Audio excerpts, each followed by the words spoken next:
พากันตั้งใจฟังนะครับหลับตาลงดูตัวเองอย่ามองดูบาปหลวงปู่ดูตัวเองคำว่าตนในที่นี้หมายถึงดวงจิตดวงใจของเราวันนี้พวกเรามาร่วมงานของหลวงปู่ที่ท่านจากพวกเราไปจริงๆแล้วอ่อนสกุลและกายของท่านที่จะจากพวกเราแตกตายทำลายขันธ์ลงไปแต่ว่าส่วนจิตใจของท่านไม่ได้แตกไม่ได้ดับเพราะว่าส่วนดวงจิตดวงใจของท่านและของพวกเราทั้งหลายเนี่ยมันเป็นนามธรรมมันไม่มีรูปไม่มีร่างไม่มีตนไม่มีตัวส่วนที่เป็นตนเป็นตัวเป็นก้อนเป็นกลุ่มก้อนสกุลร่างกายของพวกเราอันนี้มันเป็นก้อนธาตุต่างหากก้อนธาตุนี้ไม่มีธาตุทั้งสี่ธาตุดินธาตุน้ำธาตุไฟธาตุลมรวมกันอยู่แต่ว่าธาตุทั้งสี่มันเกิดมาแล้วเขามีอายุมันมีอายุอย่างมากกว่า100 ปีหรือ100 กว่าปีหรือ200 ปีมันแตกมันดับมันหมดอายุทำไมไม่แตกจึงดับก็เพราะมันเป็นธรรมชาติเป็นของแตกของดับของมีอายุก่อนสักคนร่างกายของเราทุกคนเพราะฉะนั้นที่พระพุทธเจ้ามาสั่งมาสอนมาให้พวกเราทั้งต้นเป็นการให้ทานการรักษาศีลการเจริญเมตตาภาวนาสะสมบุญกุศลเพื่อจะรวมพลังบุญกุศลนี้ให้สติให้ปัญญา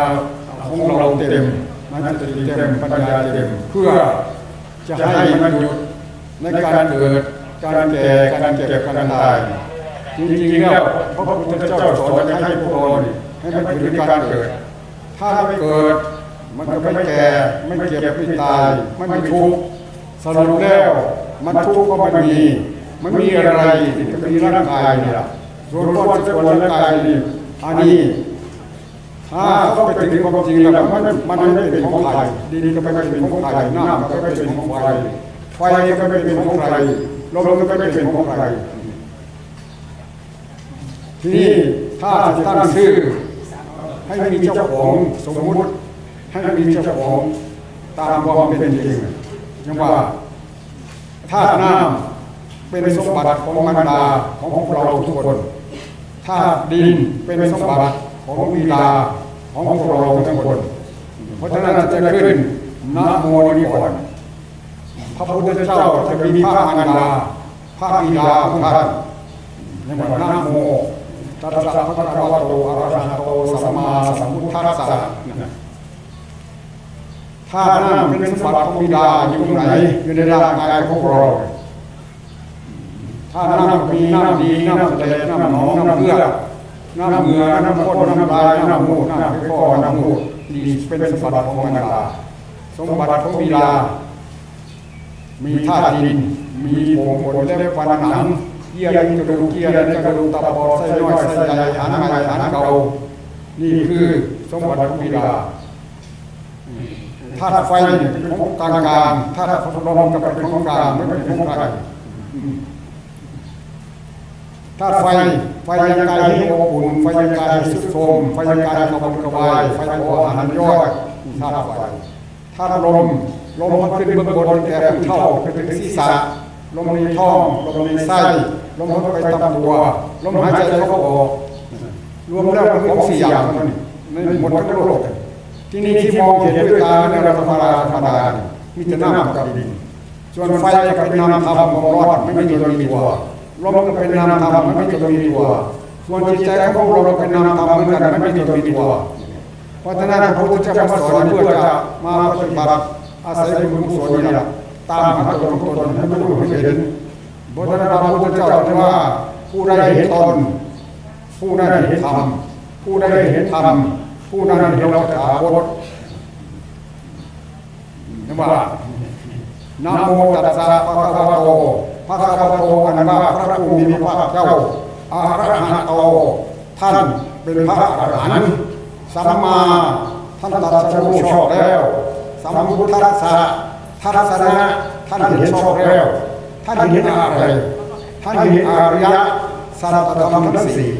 อริยสัจธรรมทั้งสี่พระพุทธเจ้าพระและพระอริยเจ้าแสดงเข้าสู่พระนิพพานเป็นหมดแล้วอริยสัจธรรมอยู่ที่ไหนตกลงอยู่กับพวกเราอยู่ตรงไหนสัจธรรมของจริงคืออะไรคือทุกข์หนึ่งสมุทัยเหตุทุกข์เกิดหนึ่งนิโรธคือความดับทุกข์ที่หนึ่งตามมรรคทางของพระพุทธเจ้า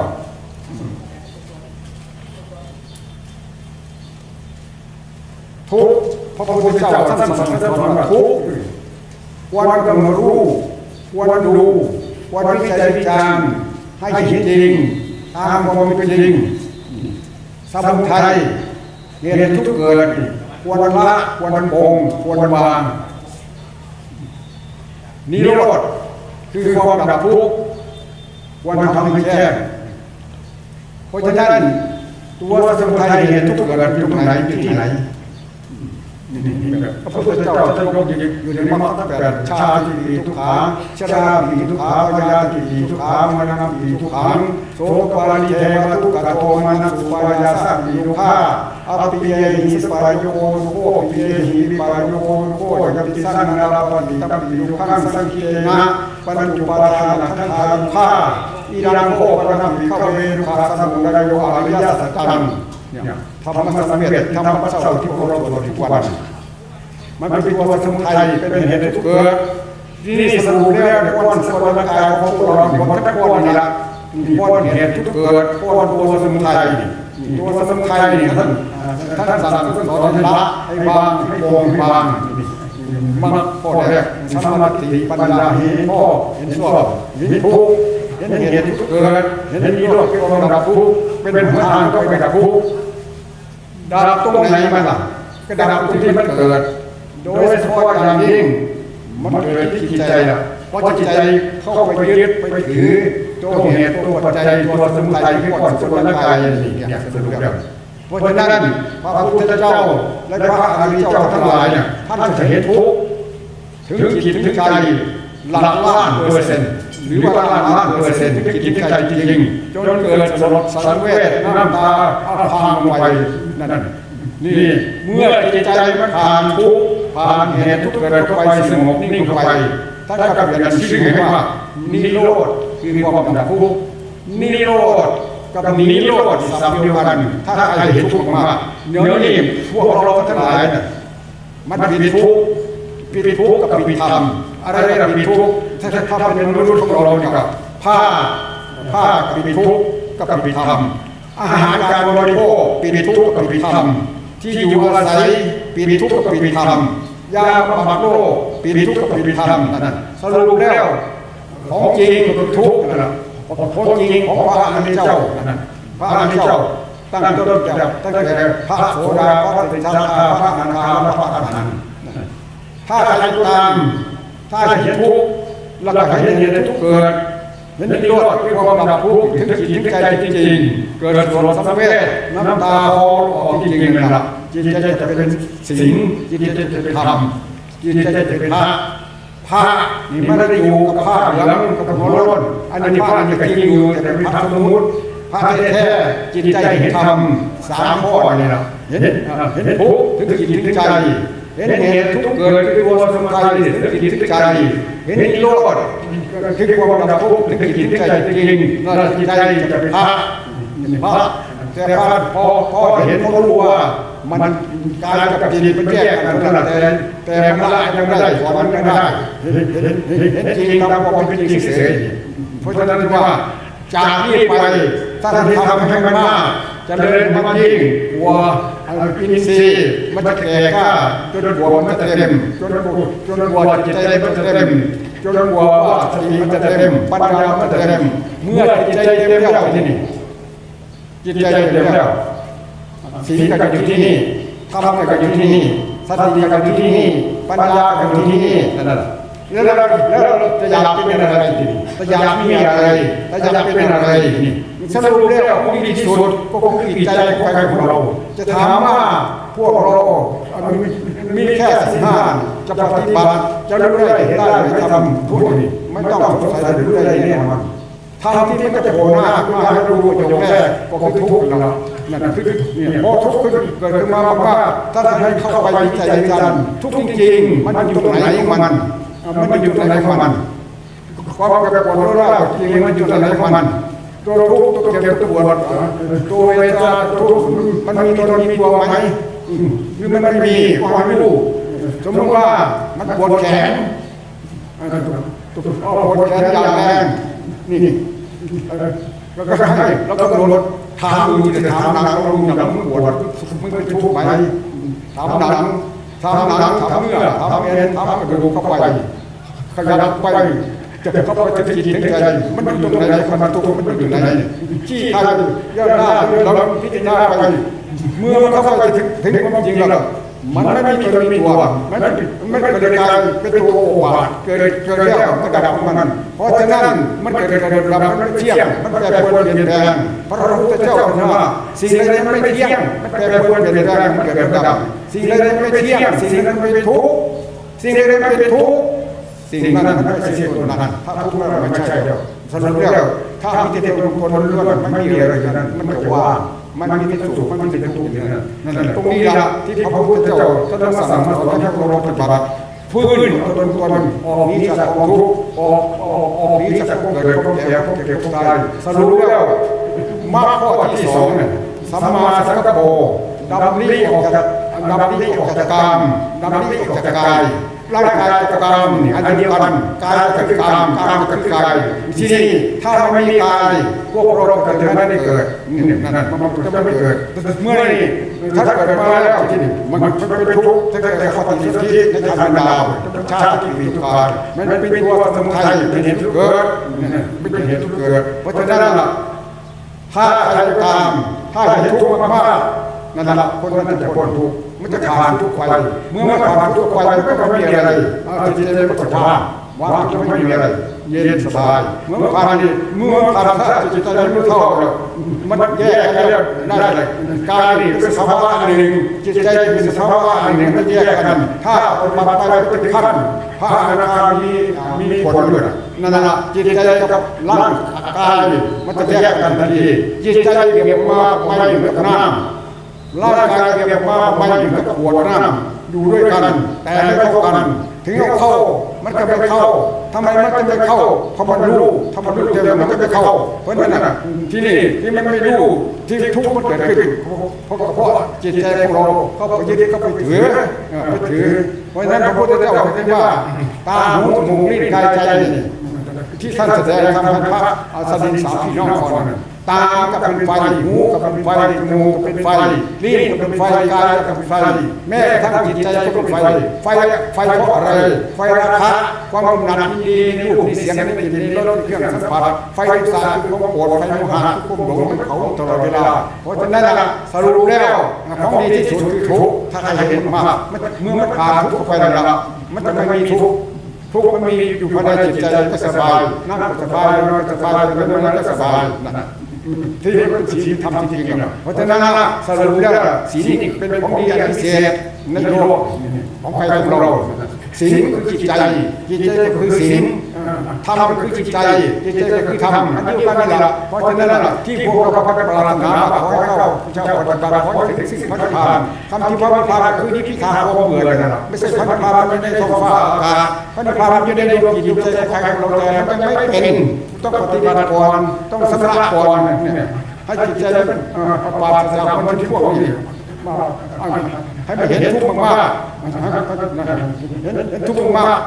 จะเบื่อรูปร่างกายตัวเองว่าทุกข์เบื่อเวทนาความเจ็บปวดรุนแรงเบื่อสัญญาความจำได้ไม่รู้เบื่อสังขารปรุงแต่งคิดปรุงนึกใจสิใจและทางผู้หลงแถวนี้เบื่อวิญญาณผู้ประสาทตาหูจมูกลิ้นกายใจเบื่อตาเบื่อหูเบื่อจมูกเบื่อลิ้นเบื่อกายเบื่อใจมันมึงถ้าเบื่อหน่ายมันก็ใครมันมาคิดดีเมื่อใครมันมาคิดดีคิดกับคนมันไม่พ้นคิดที่มันเป็นเอกเทศมันเป็นอะไรมีสรุปแล้วอย่ามองข้ามตนเองของดีที่สุดคือตัวไฟของเราโดยสมมาหนึ่งมันมองข้ามตนเองว่าเรามีผู้น้อยวาสนาน้อยวาสนาคือการกระทำมันไม่มีทำให้ไม่ได้มันมีน้อยทำให้มากได้กลัวว่าจะมากเข้าจะตัวมันจะเต็มวาสนาคือการกระทำอย่าไปนอนอยู่เฉยๆตั้งอยู่เฉยๆนอนเฉยๆวาสนาเกิดขึ้นมายังเป็นไปไม่ได้ต้องกระทำถึงสร้างขึ้นมามีสร้างมีการทานการรักษาสิ่งการเจริญเมตตาภาวนาสมโภชนี่บุญก็คือความสุขกายสบายใจกุศลก็คือความสบายของจิตของใจคือสติคือปัญญาสร้างให้แก่ข้าขึ้นไปให้มันรู้ให้มันเห็นเมื่อมันเต็มแล้วที่ดีมันจะให้ผลเองนั่นบางคนเข้าใจว่าพระพุทธเจ้าเสด็จเข้าสู่โพธินิพพานเรื่องหมดมรรคผลแปลว่าคนไม่รู้จักมรรคคือหนทางคือศีลคือสมาธิคือปัญญาหนทางไปดับทุกข์ที่ท่านเรียกมรรคแปดกับสัมมาทิฏฐิสัมมาสังกัปโปสัมมาวาจาสัมมากัมมันโตสัมมาสีโมสัมมาวายโมสัมมาสติสัมมาสมาธิหนทางไปดับทุกข์จังหวะสัมมาทิฏฐิที่ปัญญาชอบที่อธิบายไปแล้วขั้นต้นสัมมาสังกัปโปกับดำริจัดการวิจัดการจัดการที่สัมมากัมมันโตกับสัมมาอาชีโวการงานการมาหาเลี้ยงชีพถ้าให้ไปกระทบตนหรือเป็นคนอื่นไปทำให้คนอื่นสัตว์อื่นเขาไปทุกข์เดือดร้อนถ้าไปทำให้คนอื่นสัตว์อื่นเขาเดือดร้อนไปทุกข์มันไม่ถูกคนทางมันไม่ถูกมันไม่เป็นสัมมากัมมันโตสัมมากัมมันโตทางที่ชอบการเลี้ยงชีวิตที่นี่อาหารการบริโภคที่พระพุทธเจ้าห้ามเนื้อมนุษย์เนื้อสัตว์เนื้อม้าเนื้อหมาเนื้อราศีเนื้อหมีเนื้อเสือโคร่งเสือเดือนเสือดาวเนื้องูพวกนี้ท่านห้ามถ้าเราไม่เว้นมันจะไม่ถูกคนทางไม่ถูกทางที่เขาไปได้ทุกมันไม่ถูกทางตามมรรคนั่นจะว่าสัมมากัมมันโตกับสัมมาอาชีโวนอกจากการค้าการขายอีกค้าขายมนุษย์ค้าขายยาพิษค้าขายสัตว์อาวุธไปเครื่องรักษาค้าขายเครื่องประหารสัตว์ค้าขายสัตว์ที่มีชีวิตอยู่เขาฆ่าอาหารค้าขายเครื่องของเมานี่มันก็ผิดทางไม่ถูกทางไม่ถูกทางมรรคสัมมากัมมันโตสัมมาอาชีโวสัมมาวายโมจิตเพียรพยายามรักษาพยายามละบาปที่เกิดขึ้นแล้วเป็นว่าฆ่าสัตว์ลักทรัพย์เพื่อผิดในกรรมเดือดสุราเมลัยบุกว่าเมียไปโกหกว่าเป็นคนสัตว์เขาไปทุกเสียทรัพย์กับคนพวกนี้เจ้าพยายามละเพียรพยายามละความชั่วออกจากจิตจากใจแล้วก็พยายามให้บุญกุศลเกิดขึ้นแล้วก็พยายามรักษาบุญกุศลที่เกิดขึ้นแล้วไม่ให้หมดไปเสียไปจิตใจสัมมาวายโมสัมมาสติระลึกให้ถูกทางระลึกสิ่งที่เป็นบุญเป็นกุศลอย่าไปลึกเบียดเบียนสัตว์เบียดเบียนบุคคลไประลึกไประลึกไว้บาปอาฆาตจองล่าจองพันคนอื่นสัตว์อื่นไประลึกเอาทรัพย์เอาสมบัติของคนอื่นมันของตนมันผิดหรือไประลึกไปกราบไปไหว้นอกคำสอนของศาสนาไปกราบไหว้ต้นไม้เขาวอนพวกผีปีศาจทั้งหลายกราบไปไหว้มันผิด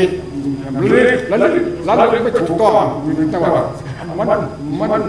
เป็นสัมมาสติแล้วไม่ชอบนี่เป็นสัมมาสติสัมมาสมาธิที่นี่ยามสมาสมาธิตั้งใจไว้ขึ้นว่าความชั่วเสียหายหรือบาปหรือกรรมน้อยหนึ่งเดียวเราไม่ให้เกิดขึ้นถ้ารักษาได้ไม่จะถึงคุณทางถ้ารักษาไม่ได้มันก็ไม่ถูกคุณทางไม่ถูกคุณทางมากท่านให้ชื่อให้นามว่าธรรม คุ้มครองโลกคืออะไรคือหิริความละอายแก่ใจละอายต่อบาปต่อกรรมโอตตปะความที่กลัวอะไรกลัวต่อบาปต่อกรรมขึ้นสิบบาปกรรมน้อยนิดเดียวเราจะไม่ให้เกิดขึ้นนี่เรียกว่าสัมมาสมาธินอกนั้นก็ย้อนไปละเอียดเข้าไปสู่ความสะอาดไปเรื่อยๆข้อวัดปฏิบัติที่ท่านภาวนาแถวนี้พวกเราเคยได้ยินได้ฟังจะได้สดับรับฟังจากครูบาอาจารย์ที่ฝึกหัดมาทุกคนก็จะเข้าใจสมาธิตรงนี้เพราะฉะนั้นเราจะเข้าใจที่นี่อีกประการหนึ่งก่อนจะขึ้นมาแสดงทำขึ้นมาธรรมะมีอาจารย์ลูกหนึ่งมาขอร้องให้หลวงปู่แสดงข้อวัดของพระภิกษุสามเณรเรียกข้อวัดการพบสันพวกประเภทยานท่านขอร้องอยากให้หลวงปู่อธิบายน้ำปนะก็เหมือนกันหลักผลไม้เหมือนกันผลไม้ที่เป็นยาผลไม้ที่ไม่เป็นยาผลไม้ที่เป็นอาหารกับไปน้อมมาเป็นยานี่มันก็ผิดไม่ถูกที่นี่ที่ผลไม้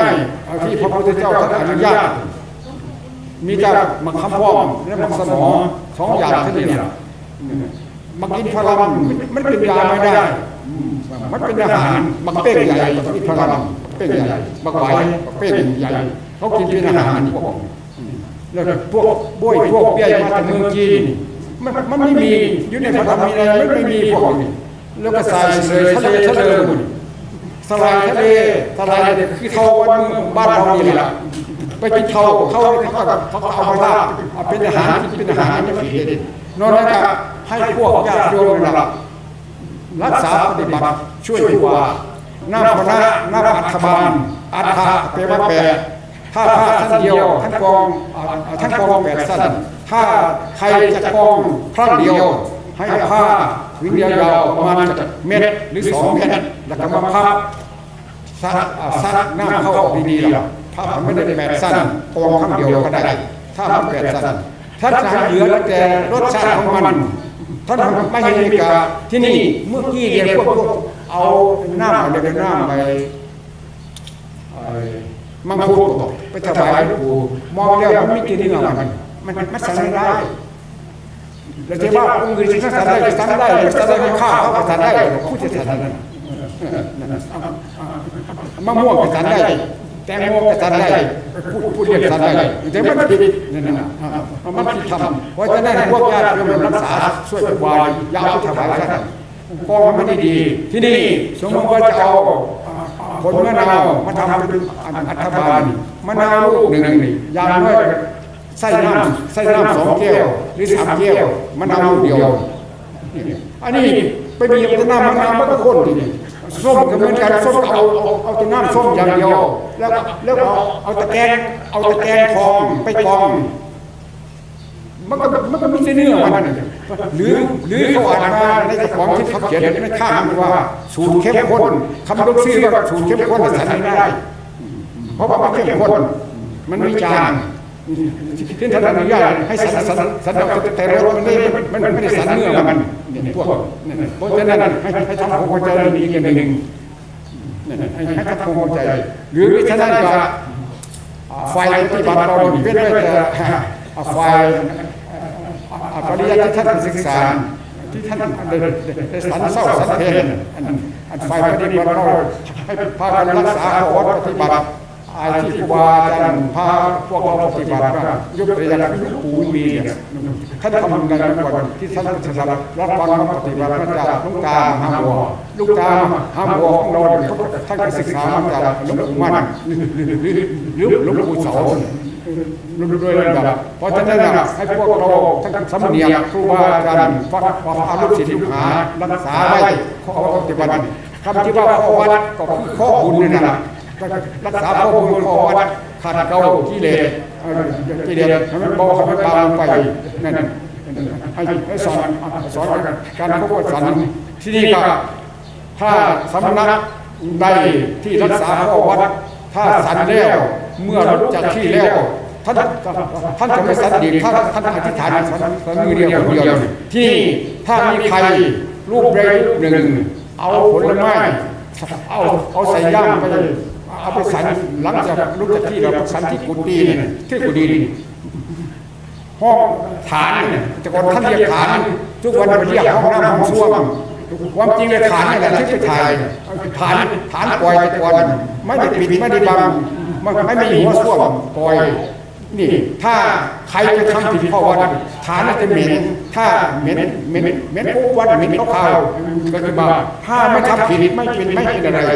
ไม่เป็นอะไรขนาดมองเห็นถ่ายปุ๊บลงไปนี่ไอ้พวกตัวหนอนตัวนั้นไม่ใส่ถ้าจะมองดูที่เนี่ยที่แม่พระโมคคัลลาที่ตายไปแล้วไปอยู่ในฐานพระโมคคัลลาตามไปหาไปเจอแม่อยู่ในฐานแม่ทำไมมาอยู่ที่นี่ทำไมมาอยู่แม่อยู่ที่นี่แม่ก็สนุกสบายอยู่นั่นน่ะแม่ตอบอยู่ในฐานว่าอยากกินร้อนก็ได้ดินอยากกินเย็นก็ได้ดินนั่นกรรมที่มันผลักดันลงไปเกิดเป็นนอนเพราะฉะนั้นเชื่อว่าฐานอันนั้นฐานที่ไปถ่ายนั่นเรียกว่าฐานไปที่ถ่ายนี่อันนั้นฐานนอกฐานในคือร่างกายของเราเพราะฉะนั้นพิจารณาเมื่อถ่ายไปก็พิจารณาอันถ่ายไปที่ตกในหลุมกับอยู่ในท้องอันเดียวกันกับอันกำลังจะเคี่ยวจะกลืนเข้าไปท่านพิจารณามันลงเอยกันให้เป็นอย่างเดียวกันถ้าดีก็ดีหมดถ้าสะอาดก็สะอาดหมดสะอาดก็สะอาดหมดถ้าสกปรกก็สกปรกหมดท่านพิจารณาให้มันลงเอยกันได้เพราะว่าเดียวกันอันถ่ายไปกำลังจะเที่ยวคืนไปกับกำลังจะเที่ยวคืนอันเดียวกันพิจารณาไม่ตกลงนั่นให้จิตใจมันยอมรับเพราะฉะนั้นสมมติแต่ข้างพุทธทางสมมติพระพุทธเจ้าที่ท่านออกบวชใหม่พวกท่านเป็นกษัตริย์เมื่อท่าน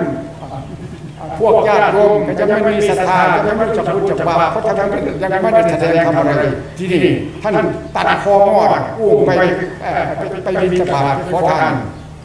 ที่นี่อาหารพวกชาวบ้านเขามาใส่มันไม่ใช่อาหารของกษัตริย์มันเป็นอาหารของชาวบ้านก่อนท่านจะฉันที่นี่ท่านก็มานั่งดูสักก่อนว่าอันอยู่ในบาตรกับอยู่ในท้องพิจารณาจะเลยลุกเลยก็ได้ท่านไม่ฉันได้ถ้าไม่ฉันได้จะฉันไม่ได้เพราะว่ามันไม่ใช่อาหารของกษัตริย์ท่านฉันพอชีวิตก็ทำพอทำชีวิตอยู่ได้เท่านั้นไม่ฉันเพื่อจะนำสนานเพื่อวันเพื่อจะนำอะไรเพราะฉะนั้นนี่เรียกว่าการพูดการฉันนี่ก็เหมือนกันภาคการรักษาข้อวัดปฏิบัติให้คงเส้นของเราไว้เดี๋ยวมันจะหมดไปสิ้นไปจากลูกจากหลานของพวกเราครูบาอาจารย์ดึงกันไปถ้าไม่แสดงก็มันเสียไปเพราะฉะนั้นให้ฟื้นฟูขึ้นมาแล้วก็ให้พวกญาติโยมช่วยกันเตือนกันบอกกันตามเนี่ยรักษาช่วยกันที่นี่ผู้ปฏิบัติก็ยอมรับพวกจากฆราวาสญาติโยมเขาเตือนก็ยอมรับอย่าไปถือทิฏฐิมานะถ้าถือทิฏฐิมานะมันไม่เป็นธรรมมันไม่เป็นศีลมันไม่เป็นธรรมเพราะฉะนั้นยอมรับนอกจากภาวนาพวกญาติโยมด้วยถ้าหากว่าอาตมาหรือผมเสียภาวนาถ้ามันไม่ดีไม่งามอะไรในศีลในธรรมในข้อปฏิบัติอย่างไรอย่างหนึ่งขอให้ตามเตือนได้บอกได้ข่าวได้สอนได้นี่โรจนาบอกกันมันอาจจะเป็นศีลเป็นธรรมเมื่อมันเป็นศีลเป็นธรรมถ้าพวกเราทั้งหลายจะรักษาศีล5อยู่กันมากๆแบบนี้หลักหมื่นหลักแสนอยู่ด้วยกันมันจะเย็นต่างคนต่างมีศีลมีธรรมด้วยกันถ้าต่างคนต่างไม่รักษาไม่ศีลมีธรรมอยู่ด้วยกันมีมากมีน้อยเดือดร้อนนั่นเห็นมันวุ่นวายกันอยู่ในเมืองใหญ่ๆเห็นบอกกำลังวุ่นวายทั้งวัยคณะวัดทั้งฝ่ายสงฆ์ทุกวันวุ่นวายมันขาดจากศีลธรรมขาดจากเมตตาสงสารซึ่งกันและกันเพราะฉะนั้นสิ่งที่ดีที่สุดคือความเมตตาสงสารซึ่งกันและกันแบ่งปันกันอย่าไปเห็นแก่ตัวเนี่ยเพราะฉะนั้นผู้เดี๋ยวนี้มันเห็นแก่ตัว ผู้มีกำลังมากผมเห็นรังแกผู้มีกำลังน้อยผู้มีทรัพย์มากผมเห็นรังแกผู้มีทรัพย์น้อยนั่นผู้มีสติปัญญามากผมเห็นรังแกผู้มีสติปัญญาน้อยมันขาดจากเมตตาเพราะฉะนั้นเมตตาทุกสารที่การช่วยกันมีมากมีน้อยแบ่งปันกันนั่นที่นี่ต่างคนต่างมีเมตตาทุกคนทุกคนมันจะเย็นที่นี่กระแสของจิตเหมือนกับคลื่นวิทยุเหมือนกับคลื่นโทรศัพท์เนี่ยถ้าบางคนต่างมีศีลมีธรรมจะเย็นมีมากเลยอยู่ด้วยกันมีมากมันจะเย็นนั่นเมื่อมันเย็นอยู่ในปัจจุบันไปเมื่อแตกตายทำลายกันไปมันก็จะเย็นเหมือนเดิมที่นี่ถ้ามันเย็นอย่างนี้อย่างน้อยที่สุดเมื่อแตกตายทำลายกันอย่างน้อยที่สุดมันก็จะย้อนกลับมาเกิดเป็นมนุษย์อันบริสุทธิ์อันบริบูรณ์เนี่ยถ้าพวกเรามีศีลธรรมที่นี่ถ้ามันรักษาเข้าใจผิดศีลก็ไม่บาปก็ไม่มีบุญก็ไม่มีนรกก็ไม่มีสวรรค์ก็ไม่มีอย่างนี้ทำความชั่วเสียหายเสียตัวคนมากเข้าเมื่อแตกตายทำลายขันไปที่นี่กรรมชั่วนั่นแหละมันจะพาดันจิตใจให้ไปเกิดในภูมิที่ต่ำไปเกิดที่ไหนภูมิที่ต่ำไปเกิดในนรกเกิดเป็นเปรตเกิดเป็นชุกกายเกิดเป็นสัตว์ที่ฐานเกิดเป็นผู้ผีปีศาจแน่นอนต้องสงสัยที่นี่ถ้าพวกเราได้กระทำความเพ็ญฝ่ายผู้คนให้มันมากนี่ตามทุนมันเกิดเป็นมนุษย์สูงขึ้นไปก็ได้เกิดในสวรรค์สั้นสูงขึ้นไปเกิดในพรหม16สั้นสูงก็เป็นพุทธ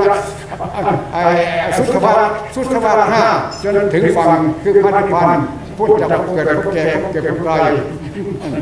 ไม่ย้อนมาเกิดมาแก่มาเก็บมาตายอีกเพราะฉะนั้นท่านจะมาสั่งมาสอนให้พวกเราพากันมาปฏิบัติให้คนเห็นว่าพิจารณาปฏิบัติให้ไม่เห็นทุกข์มากๆเพราะฉะนั้น